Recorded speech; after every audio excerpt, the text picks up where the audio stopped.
Hello, welcome to episode 9 of Julie's Creative Life. I'm Julie. I am a British expat living in the northeastern part of the United States with my husband and our rescue dog, Jim. If you're a returning viewer, welcome back. And if you're a new viewer, you're very welcome here. Today I have one finished object. These are my summer socks, and it's a mashup of the Sail Away pattern by Felicity McGreevy and the Brookline socks by Elizabeth McGarton. The knot pattern is part of the Brookline socks, and everything else is the Sail Away socks. And these were knit with haiku yarn, kobasai, so cotton, bamboo, silk blend. And the knot pattern is an 8-row repeat. I knit mine on, I think last time I said 2.75, but that was not right. I knit these on a 2.5 millimeter needle, 64 stitches. I knit 14 rounds of a 2x2 rib for the cuff, and I knit the length of the foot to, for my foot, 9 1/4, and they fit perfectly, and I cannot wait to wear them. I've been hanging on to them until I showed you, but they're very pretty. I like to wear them with my sneakers or with Birkenstocks. So these are my finished socks, and I do still have yarn left over. So I think what I'm going to do is knit a pair of Rose City rollers, and I took the leftover yarn and divided it in half so that I have the same amount for each sock. And I'm just going to stripe the colors. So let me show you. I have them all bagged up. I have more white than anything else, but I have the white, the iris, which is this blue, and the framboise, which is the purple. And I think I may just have enough to knit the Rose City rollers since they don't have a cuff. And I did cast some on already. So the Rose City roller pattern was very popular a while ago, but I think she's since removed the pattern from Ravelry. The designer was Mara Catherine Brenner. But basically, if all you did was switch a 2x2 or a 1x1 rib for just straight knitting, you end up with this rolled cuff. So this is 64 stitches on a 2.5 millimeter needle, and I've just started the heel flap, and then these will be just a pair of scrappy summer socks. And then if I can get all this yarn used up and get 3 pairs of socks out of my purchase, I'll be very happy. So these are on the needles now. The other thing that I'm going to start is the Nausicaa top by Audrey Borrego. She's a French designer, and she has a huge collection of knitting patterns on Ravelry, and she very recently got out of the knitting design business, and she made all of her patterns available for free, which is incredibly generous because there's a lot of work that goes into designing. So I'm going to knit the Nausicaa top, which calls for a fingering weight yarn, and I had in my stash some Pearl Soho buttercup cotton, which is more of a sport weight. So I did swatch to make sure that I get the drape of the fabric that I want and also still be able to knit the size that I want. Now this is going to be a 2-color color blocked top just to wear over the top of a sleeveless tank top or over the top of a dress. I've said many times before, I'm just trying to use what's in my stash and be a little creative with it. So this is my swatch, and I had to go up 2 needle sizes to meet gauge, but it's still like a super lovely soft and drapey fabric. So I'm happy with that. I haven't got very far. I cast on the neck, and I ended up, after swatching, I'm at a, excuse me, looking at my notes, I'm at a US 6 needle, 4mm needle for the main body, and then a 3.5, I'm sorry, size 3 for the ribbing. So I have 2 colors. I have purple aster. My yarn winder did an absolutely horrible job winding this yarn, so we'll see if it stays together. And then white. This is very soft cotton. I don't think buttercup cotton is available anymore at Pearl Soho, but if you have some in your stash or something similar, you could certainly use that. So this is on the needles right now. 1 top and 1 pair of socks. And that is it for the knitting currently. So 1 finished objects and 2 new cast-ons. My other finished object is not knitting related. I took some empty seed packets and I made tiny notebooks, which fit perfectly into a project bag. So I will be putting these little notebooks in project bags, and also one in my purse, just sometimes you need to write things down. So these are the ones that I have. They are sewn together. I don't know if you can see that. Oh, there we go, that's better. They're sewn together with wax embroidery thread.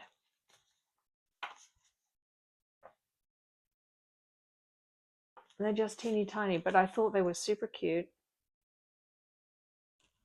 So I have one here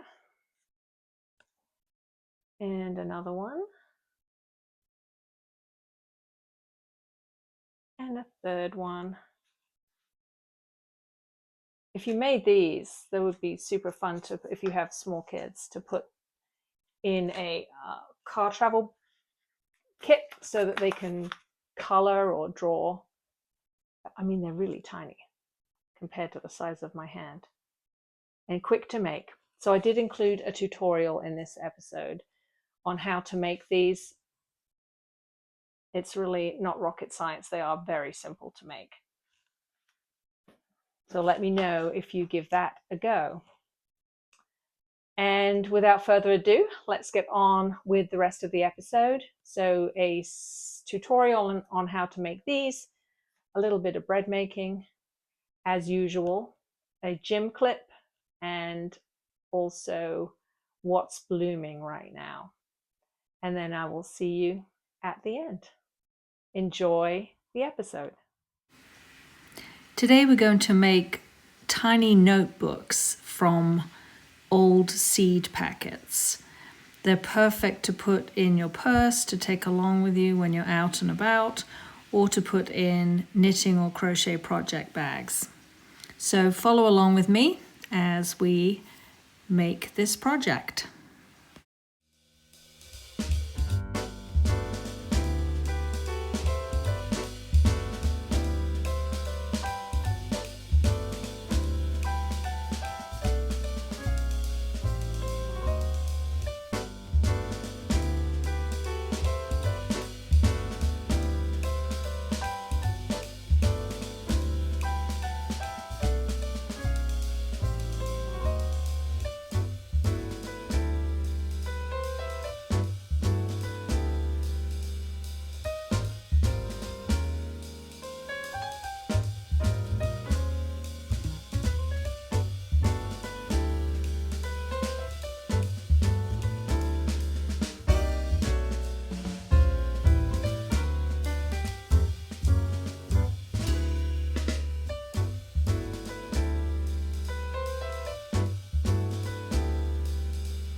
This is my sourdough starter named Willard, and I'm going to use some of it to make a levain, ready to bake bread tomorrow.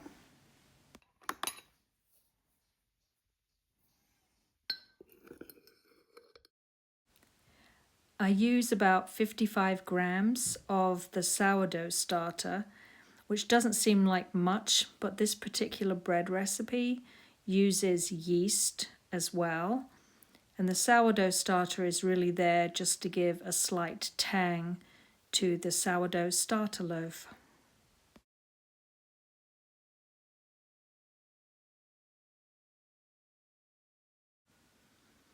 So I just add bread flour and water to the levain, and then once it's mixed up, I put the lid on it and leave it sitting on the kitchen counter overnight.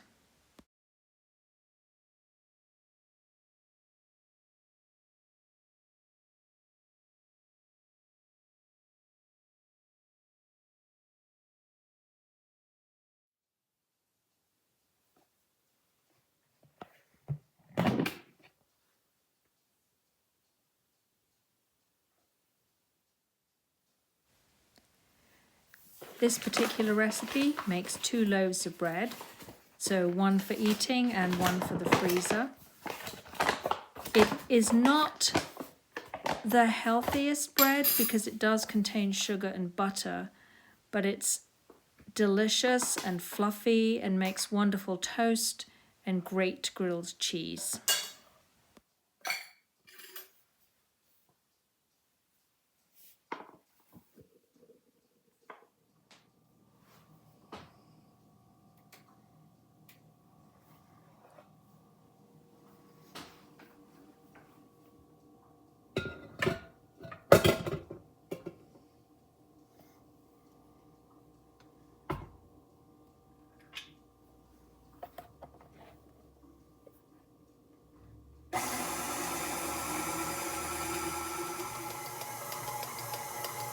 This recipe does make a very sticky dough, so don't be too surprised or worried. Everything does come together, I promise.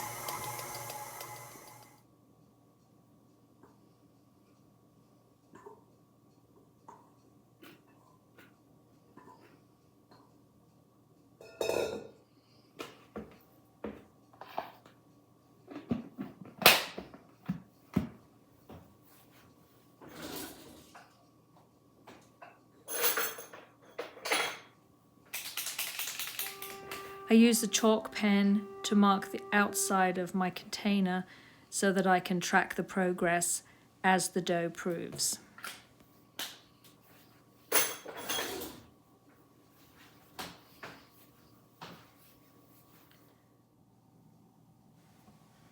It's still pretty cold in my kitchen, so I use a proving mat to help things along.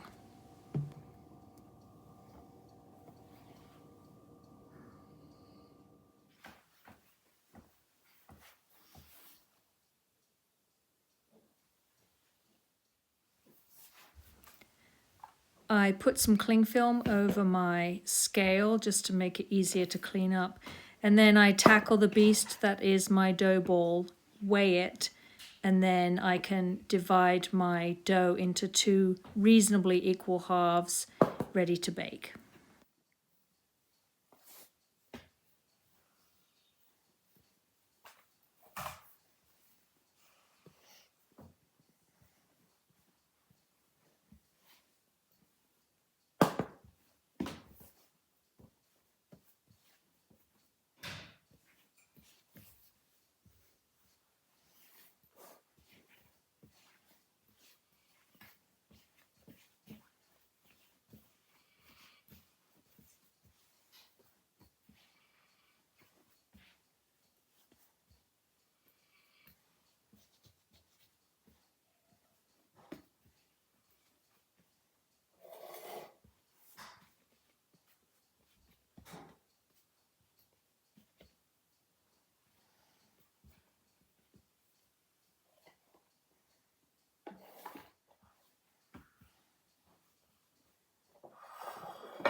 The dough has been divided into 2 loaf pans, and now it's going back onto the proving mat for about an hour, or until the dough has risen roughly an inch over the top of the pan.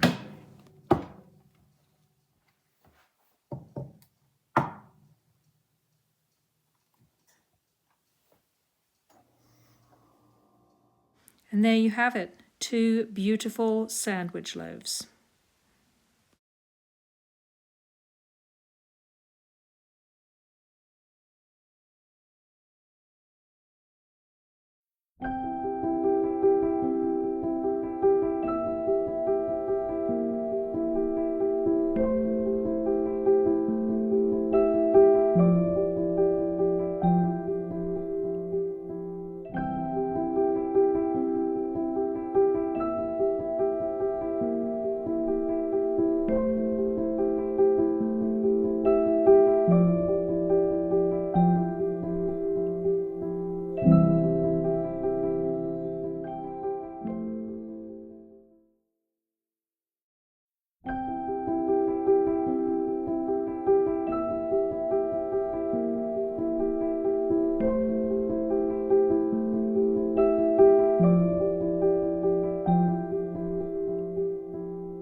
We have come to the end of another episode.